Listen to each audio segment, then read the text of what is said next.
People are told enough all the time. Enough video games, say the parents to the kids. Enough sports, says the wife to her husband. But does anyone ever say enough to the big shots? This amendment will increase the amount of money. Here's where serious money is wasted. The legislation that we are considering today contains in it $45 billion. I'd say they spend like drunken sailors, except sailors spend their own money. Those opposed, no. The ayes appear to have it. Congressmen often spend your money on pet projects for their state. The president complained that they sneak the pork through. Like swimming pools in here.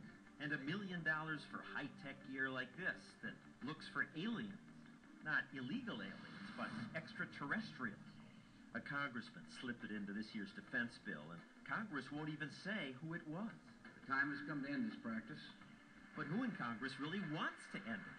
After all, you can get reelected by spending other Americans' money on people in your state. Well, at least one senator is saying enough to that. The oath that we take has no mention of our state. Tom Coburn, Republican from Oklahoma. The oath we take is to defend the Constitution and do what is in the best interest of the country as a whole. On this day, he was trying to stop Congress from spending $500,000 on this sculpture park in Washington State. And we're going to take money from housing and urban development, and we're going to build a sculpture park. Senator Patty Murray was mad about his criticizing her pet project.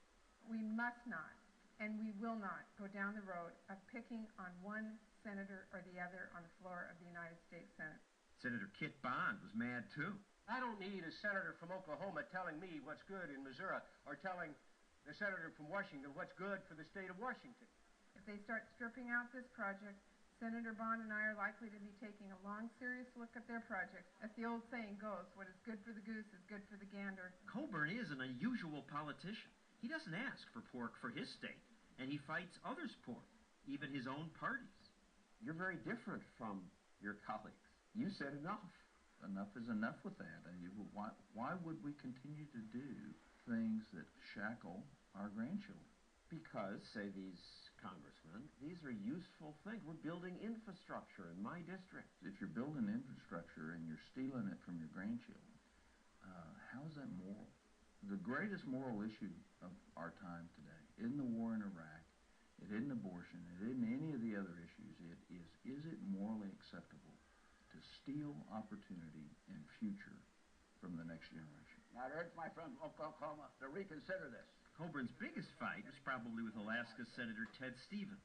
I'll resign from this body. Coburn had tried to kill Stevens' infamous bridge to nowhere.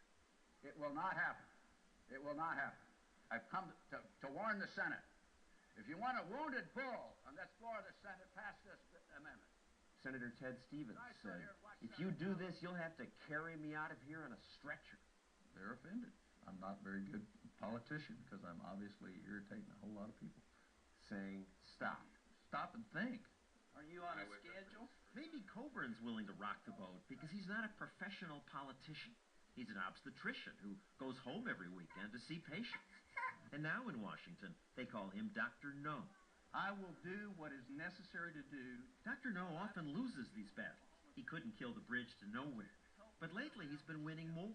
Congress has gotten rid of about $16 billion worth of earmarks. So you won. We're winning. And now he and Senator Barack Obama are creating a website where by February, for the first time, anyone can see how politicians spend your money. Maybe once we can see what they're up to, they'll be less likely to spend it looking for extraterrestrials.